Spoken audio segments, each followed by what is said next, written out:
It worked again. Okay, so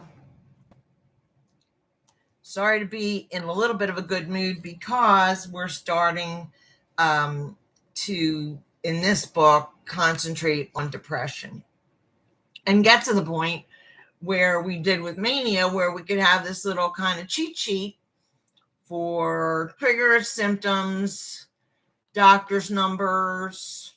I suggest 5 support people, phone numbers, emails, etc. They only ask for one.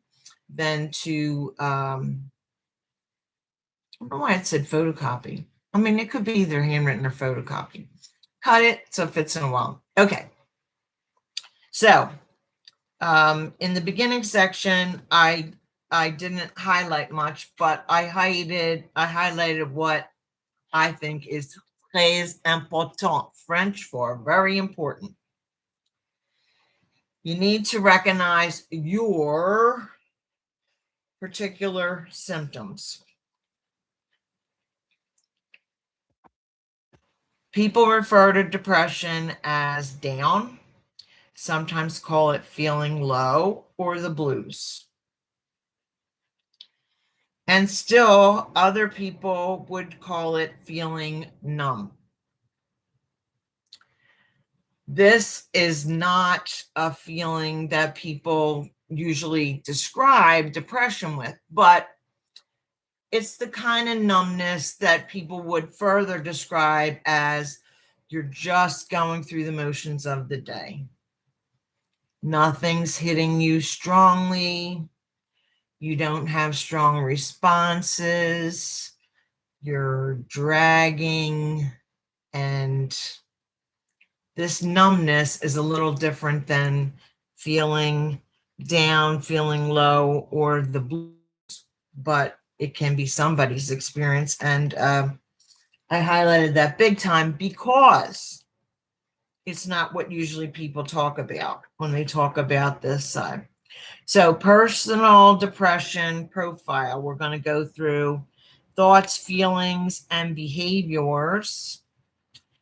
Then we're going to do Scott's story and call it a day. Okay, so thoughts, difficulty with concentration and memory, thinking things are bad and are not going to get better, thinking that others don't care when they really might, dwelling on past problems or failure. Feelings, worthlessness, numbness, feeling depressed, down, or blue, lack of energy, impatience, or irritability, which we mention with both ups and downs. There's an irritability that I don't think a lot of people know or talk about with this illness. So, and if you have mixed episode, if you're mixed, not bipolar 1 or bipolar 2, you can be depressed, up, irritable, all in one day. It must be difficult. Where did I go? Oh, lack of energy, impatience, or irritability. Feeling helpless or overwhelmed, pessimism about the future, feeling panicky or anxious, loss of appetite, increased appetite, loss of sex drive, and behavior.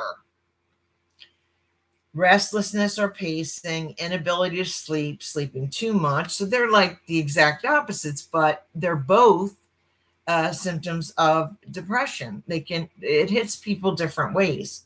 Trouble starting or finishing projects, keeping away from people, stopping work, stopping usual recreational activities, which is a positive. Why would you stay away from that, right?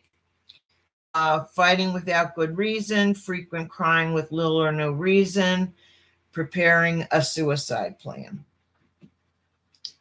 I'm not sure if they're going to call that suicide ideation or suicide like really plans, but I'll go over that again really quick.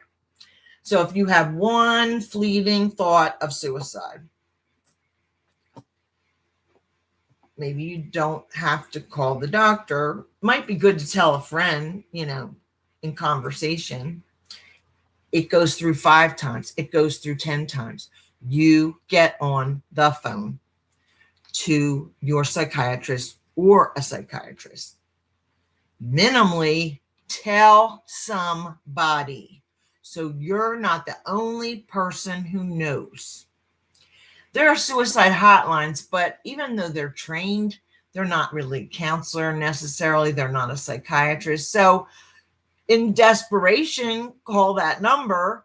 But I think maybe calling your support group who know your ups and downs, know whether you're bipolar 1, bipolar 2, mixed episodes. So a suicide plan is you have figured out a day, a way, a time, and an instrument, or like prescription pills or a gun or a knife. I don't want to describe all the ways you could do it, but you have your plan, which is very sad and very worrisome. It goes beyond suicide ideation. You should almost check yourself into an emergency room. The only thing is, if you're that far along, and I don't mean to scare people, because you should still go, they're probably going to want to keep you and, figure out if you have a psychiatrist, if you have a counselor, call them, support group, you're saving your own life, because when you get to the plan part, you don't tell anybody and you act on that. You can't come back from suicide. You can come back from suicide ideation. You can find a way through medicines, cognitive behavioral therapy, all those therapies that I mentioned in my dissertation. And if I haven't done that, my dissertation is still on my shelf. Copy of it is on a table. We will certainly get to that. All the different therapies, so many medicines. One is going to work for you. One type of therapy is going to work for you. If you don't like your first doctor, you don't like your first counselor, keep looking. Just like a regular doctor, you might want a second opinion, or you might not like that doctor altogether. May not seem like the smartest doctor in the shed. So you have to be an advocate for your own physical health and your own mental health.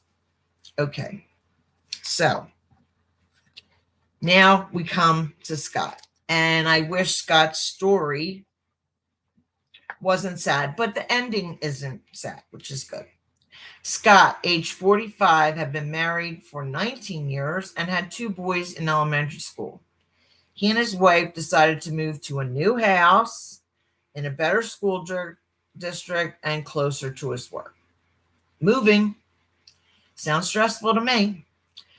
Scott began to sleep later in the mornings because his commute was shorter, but then sometimes he just continued to sleep, skipped work altogether. He began to worry, snacked all day long, and gained weight. When the boys would come home after school, Scott didn't take his usual active interest in their day and did very little to help them with their homework or to play with them. He noticed he felt draggy, irritable, and down, and he believed that his negative thoughts were related to his job difficulties, which were increasing.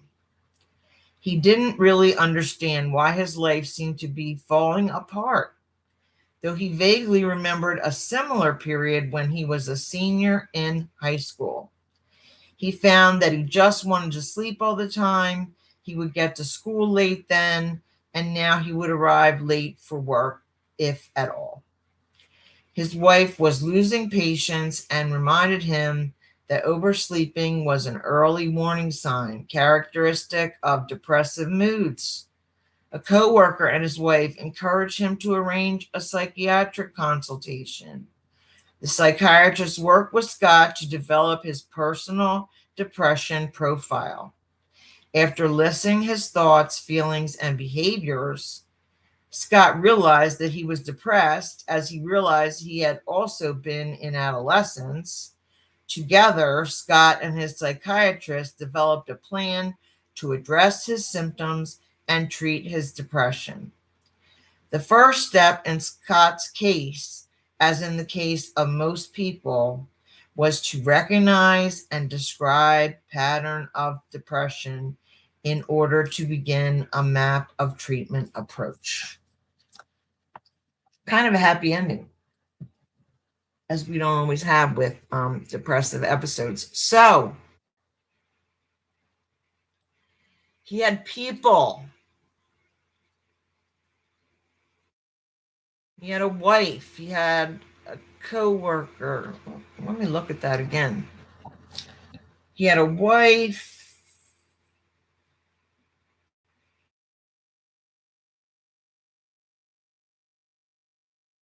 A co-worker and his wife encouraged him to arrange a psychiatric consultation. So maybe, since they were there at the beginning and obviously care, maybe they'd want to be part of his support group. Maybe his wife really wants to sign up for the support group. But this support group, it's in the title, support. Be able to reach them. Be able for them to know your manic plan and your depressive plan and what your moods look like, sound like, feel like. They're not the psychiatrist and they're not your counselor and they can't give you meds, but they know you. When you stop being you, something is amiss. Okay? So I'm in a really good mood and I hope you enjoy your Sunday. And I'll see you back here on Monday. Take care. Bye-bye.